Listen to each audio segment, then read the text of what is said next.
What's going on, everybody? It's Flobo Boyce, and this is Flobo Saw on Netflix.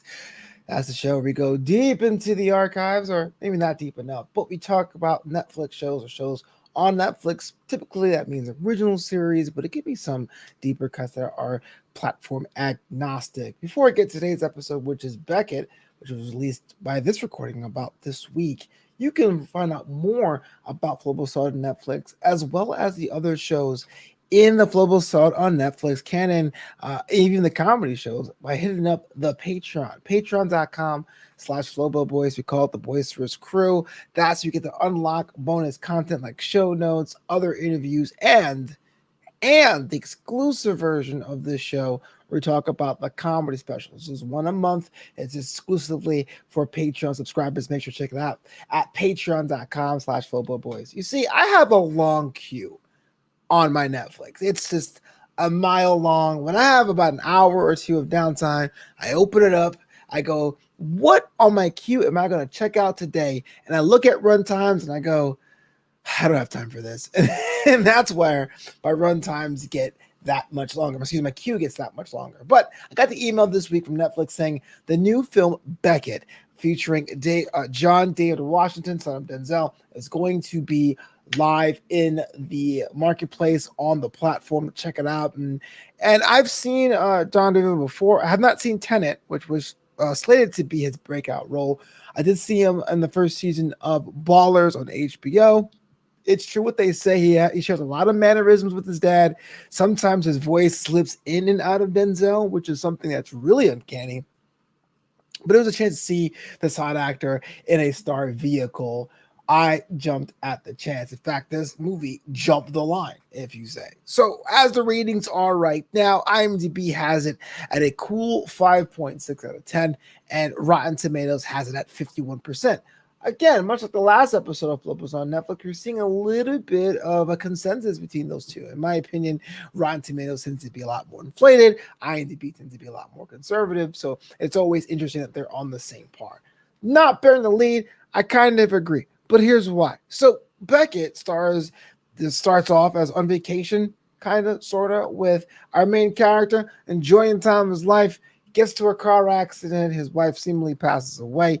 We'll not get into too much of the spoilers, but then that unravels an entire conspiracy in Greece. Now, Greece, as we say in America, it's all Greek to me, is really a theme here. The language barrier adds a little bit of the unease. I won't say it's a horror film. I won't necessarily call it a minute thriller.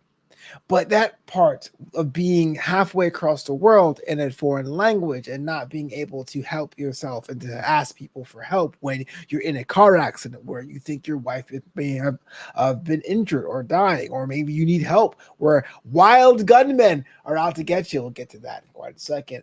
The language barrier add a layer of fear. If you guys have read my book, Graduation Day, available now on Amazon, there is a chapter there, the last one, The Italian Job, where I was in the Italian countryside looking for a hostel, and I had a very similar situation. Well, not the whole thriller thing. A very similar situation of being in a foreign land outside of the main city, trying to make my way, and it was terrifying. So I thought that was great. But after the car accident, it turns out that there's a whole other international conspiracy or a national conspiracy, and poor Beckett gets himself involved in it. And before we get to that inciting incident, before we get to the car accident, there has to be some sort of establishment of the main characters, and I like that.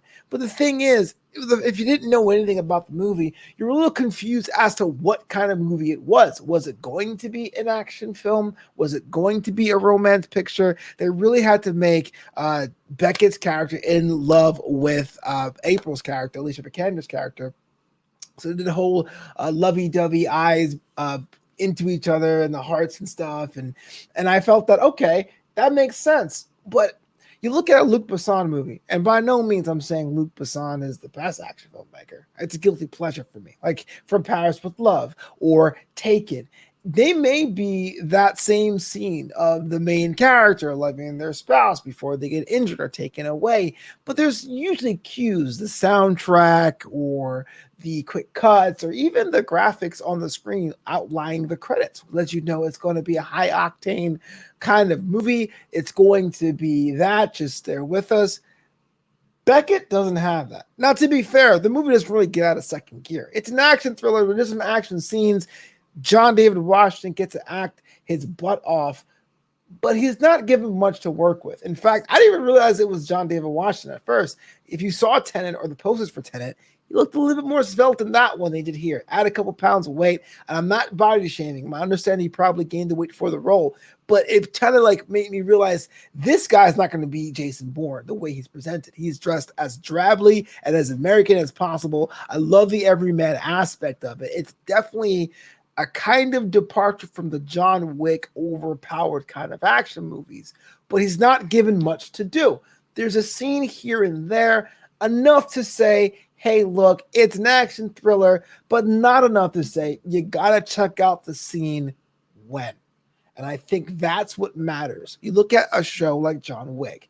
John Wick is the opposite. John Wick is not an everyman. He's a trained assassin who wanted to be an everyman, but he got pulled into an underworld. But there's plenty of scenes in that franchise, even in the third one, which I think is the weakest, where you go, hey, you remember that time where you took someone out with a book? Like, those are kind of tentpole things you need in action films. Give us the spectacle. If you can't give us a spectacle, give us the story of twists and turns. Now, there is a little bit of that.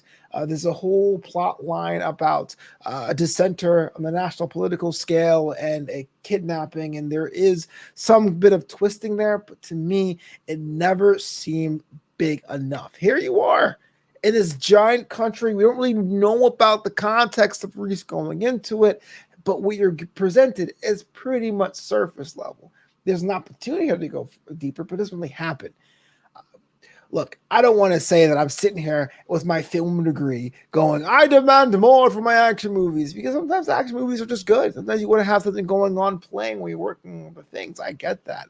But you have a choice of just saying, we're going to make this dumb with a bunch of explosions and just say, thank you for coming. Those are the sound effects for those of you on the audio only version. Or you may have a chance to put some resonance there, to put some layers in there, make us think about the craziness that's happening around our characters. And this one doesn't do it. I don't want to say it feels like it's a second draft or third draft of the movie, because frankly, I know people who make movies work incredibly hard on them, but I was left wanting more. Didn't hate it.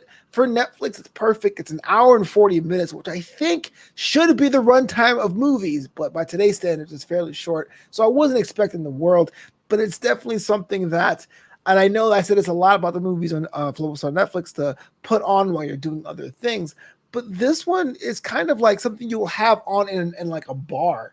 Something you would have on in an art gallery, something where you be talking with your friends, you have a little conversation, and a little conversation, you look over and go, huh, that crazy Beckett. Well, as for me, I do agree with the ratings here for IMDb and Rotten Tomatoes. A solid 5. Look, it's not going to hurt your eyes from watching it. John David Washington goes through a lot. He is injured, he is beat up, he is pulled through the ringer. And if you like those kind of action movies, the Die Hard set, where the main character gets destroyed and just hobbles his way to the next chapter, then you'll have a lot to love here. As for me, I want just a little bit more. One more giant set piece, maybe an explosion. A couple of explosions would be great for me. Just a little something for the diversity of the genre.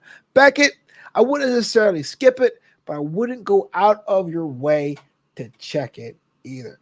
Now, if you're watching this, you're saying to yourself, what other movies on the Netflix you want to have me review? Well, let me know in the comments below. Or if you're listening on the audio version, make sure you let me know by hitting me up on that Twitter at Flobo Boyce or on that Instagram at Flopito. I would love to hear your perspectives. That does it for me. I'll be back next time on Flobo Saw on Netflix.